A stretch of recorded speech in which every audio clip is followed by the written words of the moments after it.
everyone, Bionicle fans and YouTubers alike. My name is the Shadowed 11 and it is July 9th, my birthday, and in celebration for my 23rd, the time has come for a very special video. Today, I am reviewing one of Bionicle's best set combiners, my personal favorite set combiner, and my overall favorite character in all of Bionicle that inspired my entire YouTube channel from the beginning. I am, of course, talking about the charismatic but cruel leader of the Dark Hunters, known only as the Shadowed One.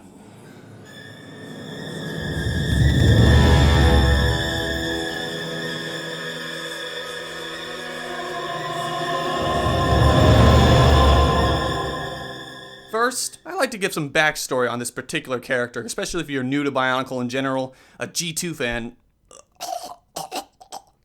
or if you didn't pay attention to the deep mythology in Generation 1. The Shadowed One came from a dark, icy wasteland where he and Ancient came upon the idea to form the Dark Hunters, a shadowy organization who seeks out profit and power in return for questionable services, like, murder and stealing. They're basically bounty hunters. The Shadowed One has many powers, like disintegration beams from his eyes that can vaporize a foolish operative to dust, a staff that fires solid protodermis that can bind Makuta himself, and a Ratuka launcher that fires madness spitters. All of them are really cool. Except for the one time where the Shadowed One did use his disintegration powers on Zactan, and then it didn't fail because he turned into prototypes and then turned him pretty much into a nightmarish creature. Okay, that's just Bionicle nerd knowledge in general. Okay. Alright, in addition to his abilities as an assassin, he is incredibly strong and powerful. The Shadowed One has ruled the Dark Hunter since its inception. He fought against Makuta Pterodax for the Mask of Time and lost, and thus declaring war on the Brotherhood of Makuta. In the end, when Pterodax was slain by Matanui, the Shadowed One still lived, plotting his next move. And that's basically the character. When I first got introduced to the Shadowed One in Bionicle Time Trap, Greg Farstay's favorite book as well as mine, the book is also famous for reimagining Makuta Pterodax into the character he was, or is, or technically was because he's dead. However, meeting the Shadowed One changed everything in Bionicle for me and inspired the channel that is still here today. We got to see a new place, a new organization, new characters because of him. We got an epic showdown between two great evils because of him. And Pterodax.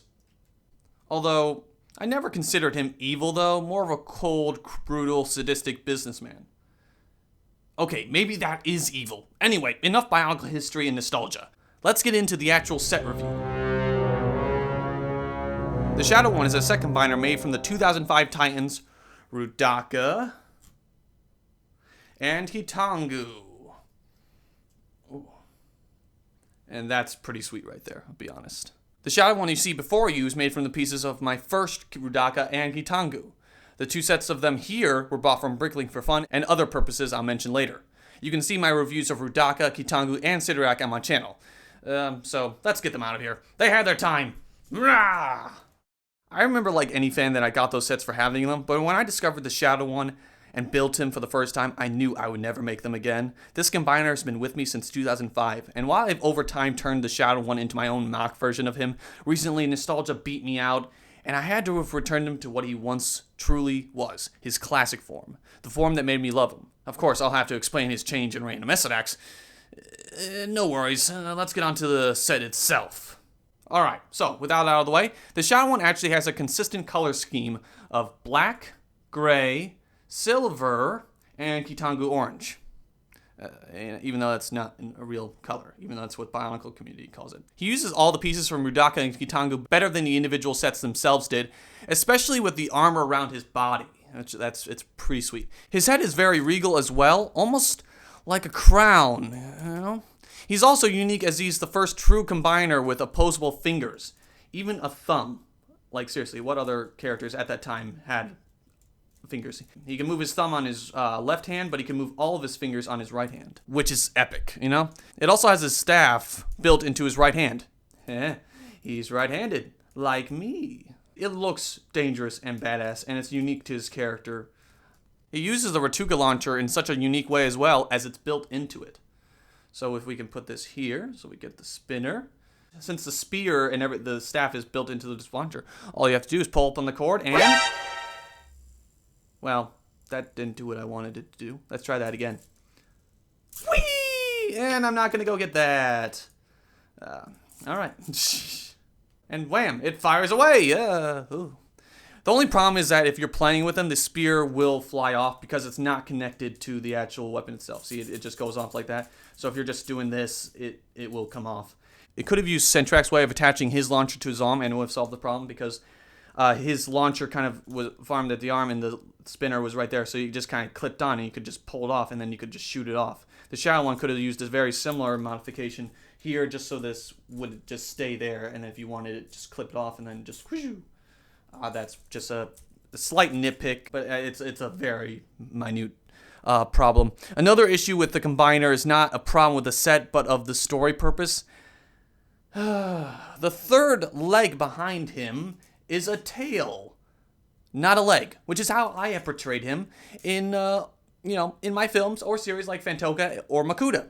It doesn't look like a tail at all. It looks like a third leg, which is why I kind of prefer him as a tripod. Because, let's be honest, how many characters in Bionicle are tripods? Tell me. But that's just a community fan issue thing, if anything. All in all, the Shadow one is probably my favorite second binder and my favorite character in Bionicle before Vizon came in 2006, since the Shadow one came out in 2005. Nostalgia came back at me and I had to make him the way he was, and thus this review. So what do you think of the Shadow one? Does he mean as much to you as he does to me? Probably not. All of this is leading up to my Bionicle Time Trap adaptation I'm working on. Before I was planning on doing it with artwork, but more and more, it's evolving. Perhaps to be stop motion, live action, or images, or still images, or all three. I have rebuilt, of course, the Shadowed one, Makuta Pterodax's 2003 Shadow Titan form, and all 6 of the Toa Metru. And I have the ability to recreate Centrak and Vaporak due to having Rudaka, Kitangu, and Sidrak again. In the end, what I thought wasn't possible is now possible. Time Trap is becoming a reality, and I want to make it for all of you guys. I hope you all enjoyed my second binary review of the Shadow one. Tell me what you thought of my review. Comment, like, or if you want to, subscribe. It helps me out and pushes me to make more great content for you all. Thanks, and have a happy birthday to me. See you guys later.